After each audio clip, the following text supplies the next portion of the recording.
Hi, welcome to part 10 of our multi-language adventure game. This is the Python version. So we're now going to add a player to the game. We're also going to introduce a debug flag, write the player class, and then set up the player by getting input from the user. So let me show you the shared class first of all.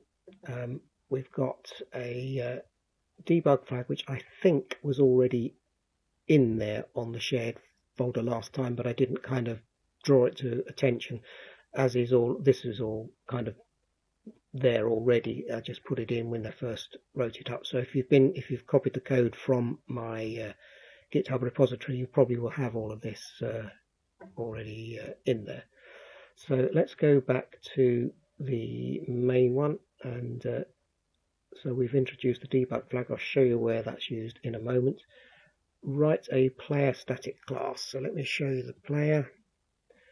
So the player static class has got some variables here: name, health, strength, a character types, and an inventory, which is a list. So you've got these two lists which are given as empty lists at the moment, and a kind of default value of 100 for health and strength. There's a couple of things that we're not using at the moment. Then we've got display player, which has been filled. Then we've got this get property, which again has been filled. We don't use that until we get to the point where we're importing the player from a text file, but it's kind of there ready for use. Updating the statistics we'll be using today. So let's go back to main, and then we're also going to set up the player. So as before, we'll go through the whole process of how it all works. I won't go through the resizing the console or getting the row from that. It's all done from these two library files, console.py, which is that one, and keyboard.py, which is that one. But we will try and skip over those because I want to just concentrate on the setting up of the game. So we'll run this until it gets to this part there. So let's hit the key there. As you saw, the console briefly flashed up, resized itself, and is now waiting for things to happen. So it's saying if shared debug, which is true because we set it to true. Then we're going to send up a menu to get the result. So if I hit the green thing there, the menu pops up. Debug mode is on. Do you want to disable debug mode? No, I don't. So I'm going to press no. As you may remember from last time, it's all idiot proofed. If I press the enter key, it doesn't do anything. If I press maybe I do want to, maybe I don't, that's not going to allow that. So I'm just going to put N for no, because I don't want to disable the debug mode. So it's going to clear the screen. I won't stop it at that point. And we're going to go to game load game. So let's hit that. So we've now got a nice clear console there, and we're going over to using the game library and game load game, which was already in last time round. So let's press F11. Now here we've got a slight difference in that we are giving the player, which is our new class that we've set up, these characters: fighter, wizard, ninja, thief. So if we go to the player class, when it was set up, the characters or character types were kind of empty. So from our game one, we're now putting player.characters equals fighter, wizard, ninja, thief. So let's see if we press F11. Let's set those, and then we're going to display the introduction as we did before. So this really hasn't changed. And then we're going to the modify player. So I'll just let the introduction come to it, then we'll go to modifying the player. So let's hit that, and as before, that little thing pops up, and it's now waiting for us to modify the player. Okay, so let's press F11 so we can start modifying the player.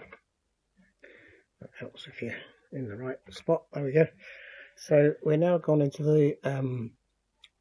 the modify player function here, which is part of load game. So if you recall, what we've already done is we've set up the player characters to these 4. We're setting up the row, and then we're going to print out the message in narrator data. So if you remember the narrator class here, just increase the font. So we've already used the introduction, which was the most epic adventure game, blah blah blah. Now we're on the data one. Whoops, I've just done something there I shouldn't have done. It's just Control Z that. That's better, yeah. So we're on the narrator data, which is these 2 strings here. I'm the overlord and will help you to find my lost treasure. Obviously you can put something in completely different. I just need to get to know you before I let you in. So a kind of medieval Dungeon Dragon type introduction there. So let's just go back to the game file here. So if I press F11, so we're going to go for each of the messages in there, and we're going to print them out and then delay for 2 seconds. So what I might do is just to drag that across a little bit. Let's get this out of the way at the back here. Let's bring that in. There we go. So we should be able to kind of see as it prints these different things out. So let's F11 there. So we're going to print that first message. I will press Shift F11 to get that out. There we go. I'm the overlord and I will help you to find my lost treasure. It'll delay for a couple of seconds, and we can press F11 again. Just make sure we're highlighted in here. Now it's going to print out the next one. Shift 11 out of there. There we go. So that's our 2 messages from the narrator data. It'll sleep again. Let's click in here, F11. And that's it. That's the messages print out. It's now asking for us to input what is your name using the keyboard's get string function, which is this keyboard library up here. Again, if you want to look this up yourself, I won't step through it. I'm just going to go straight to there and we'll get the string in. So we hit that. Here we are. It's asking what is your name. So if I press enter, it just says pressing the enter key doesn't do anything. What is your name? I'm not sure if I set this to a minimum value. Let me just quickly check. Yeah, I set it to a minimum of 2 characters and a maximum of 20. So we might as well just put our standard Fred in, as it's the easiest on the keyboard. Press enter. And then we're going to print the next of the things that the narrator says here, which is his greeting. So if we go to the greeting, sorry, the narrator now, just stretch that bit out again. Okay, so we've already used the data, which was this one. So we're now on the greeting, which is these 2 or 3 lists here. Now it says, hello player.name, you're the adventure destined to find my lost treasure. So that's kind of a placeholder there. So let's just check how that actually works so that we can extract the player name from this string here. So let's go back to game. So it's narrator format message narrator greeting. So let's step through and see how this all works. So if I press F11, it's going first of all to the format message, and the messages, you can probably just see it under my mouse thing there. Hello player name, it's this one up here. So we've got this player name thing in there. So the way this format message thing works is it's now looking to find that opening curly brace, which is this one here. So if I press F11, so it will find that, and it will give the number of characters, which is under the mouse there, is 6. So it's 6 characters in from the start of the message. So that's 1, 2, 3, 4, 5, 6. Obviously it's starting at 0. So that the 6th character starting at 0 is that there. So we know where that message starts. I've put end as a default as -1. And then what we're looking for is in this little loop here is while the start is greater than -1, which of course it isn't because we just which it is because we've just found that the start is equal to 6. So this loop will run until the value of start goes to -1. So the begin is the substring of our message from the beginning to the start. So let me just F11 that through. So begin is hello. So that's the first part of our message. It's the first bit and it stops just before that open bracket character. Now the next bit is to find within that message the closing character, which is this one here. So let's press F11. So it's found that at character position 18. And then the property, which I've called prop, is to extract the part of the message, the substring, that runs from start +1 to the end. In other words, we're going to extract that bit, player.name. So if I press F11, the property is player.name. Then the data that we're going to get from that is the player.getProperty player.name. So we're actually going to call this player.getProperty, which I briefly showed you right at the beginning. So let's go into now the player class by pressing F11. And we're in the player class now. And the property name is player.name. And it says if name in property name, which it is because we've got player.name. So I suppose I could have put if player.name in property name, but it doesn't matter, it'll find it. So we press F11 and of course it does find it. So it's now going to return the actual name of our player, which is Fred, because that's what we typed in earlier. So it's now got the property back that we can now substitute in our strings. So if I press F11, so the data is Fred. We've now got the property, and then the message is now compiled from all of those bits and pieces. So we've got the beginning, which is hello, we've got the data, which is Fred, and then the end part of the message, which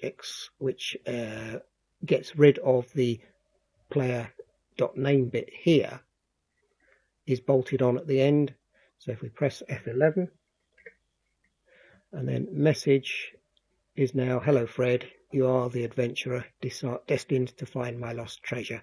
So that was a way of extracting from a string some kind of property. And that, as I say, is going to be more important when we are reading these files in from a text file. So that's why that's been done. Then the start has been set. The message, of course, has already been cut down. So it no longer has any open and closed curly brackets in there.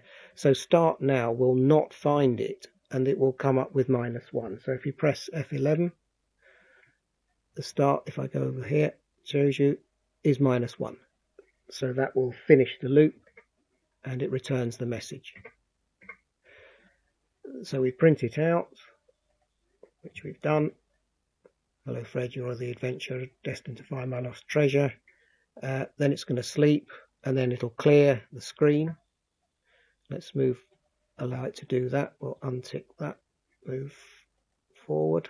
It's sleeping, and there we are. So the screen is clear, and we're now checking the characters.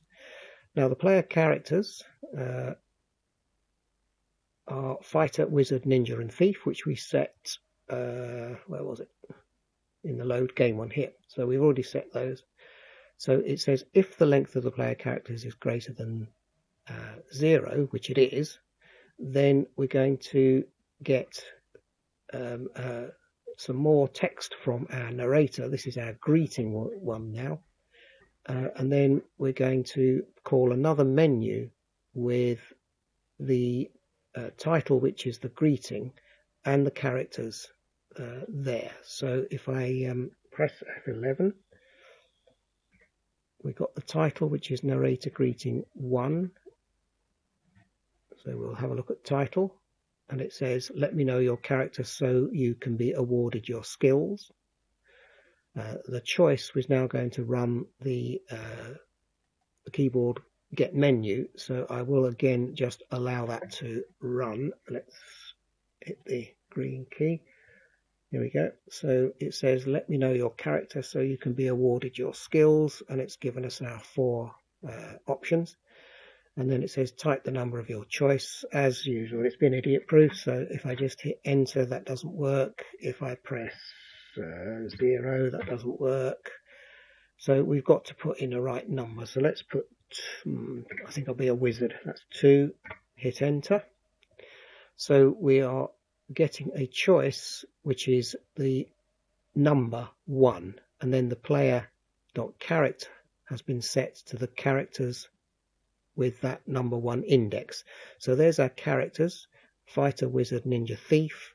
We've chosen our index of 1, so we are going to get character Wizard, which is what I chose in the menu. So the player character will be set to a wizard. So if I press F11, then that will tell us what the character is, wizard. And then we're updating the player statistics with that choice. So let's press F11. So we're back in the player class now. And this is a chance for you to change some of the properties of the player. At the moment, health is 100 and strength is 100 because they were given those default values up here. So you can now, depending on what character they chose, I haven't done it that way, but you could easily say, okay, well, if you chose, let's say you chose Fighter, then you'd increase your strength, but maybe decrease your health. You can kind of play with it as you wish. I've just multiplied the index by 2 just to give a different value to health and strength. So let's press F11. So health has gone up now to 102, and the same with the strength. That will also go up to 102. That will show up. Yeah, oh, it's 98 because we've minused it there. Look, so I've made the health bigger and the strength less. So just to prove how you can do it, it's not making any difference at all to the actual playing of the game. It was just showing you a way that you can modify a character. Now, here's where the debug flag comes up. So it says if shared debug, which is true, then we want to clear the screen and then display the player. So if I just show you the screen briefly, there it is. That's what it is at the moment. So we will take it to player display player. Let's hit the green button. So that is now clear, and we're going to display the player. Right, let's hit F11 over here. So this we had already written into the player. So this is now going to display some of the characteristics of the player. Now the first row here prints out this sort of minus sign, justified across just 60 times at the moment. Yeah, that should be fine. So let's press F11. Make sure I've done it on the right page. So F11 here, and if I bring that in there, as you can see, it's got those lines of characters there. As this is only the debug screen, I haven't bothered to put the UTF-8 characters in, but you could easily substitute that for any character of your choice. And then we're going to go through with another line and the player properties. So let me just go down 2 more times with that. So if we press F11, then we've got this player properties, and now we're going to put the another line underneath with the characters available in it. So that's just going to give you the list of characters, as you can see. So I haven't tried to tidy it up, it's just going to print it out with the square brackets around it. So if I press F11 and then bring that one back, there we are, look, characters available, Fighter, Wizard, Ninja, Thief. So again, because this is simply debug information, it doesn't need to be all that neat and tidy. And then we're just going to do the same with the name, health, strength, characters, inventory, and then finally with a line at the bottom. So if I hit the green button there, so we've got everything printed out except for our last list here. So we'll do that now. Press F11. And then it's put input enter to continue. That's allowing us now time to look at and digest what the player properties are. So that if we looked at this and thought, hey, there's something not right here, it's missing something, or something's not as it should be. So this is your debug screen for the player. And if I had selected that I wanted to disable it at the start, we would not have seen this because debug would have been false. So we share the screen, clear the screen after I've pressed enter. So let me stop it at that point there, press there, enter to continue. There we go, it's going to clear the screen. And so we're now going to do the next bit of our message in the narrator start. So let's do that. And again, let's see if we can shift 11 and get out of that.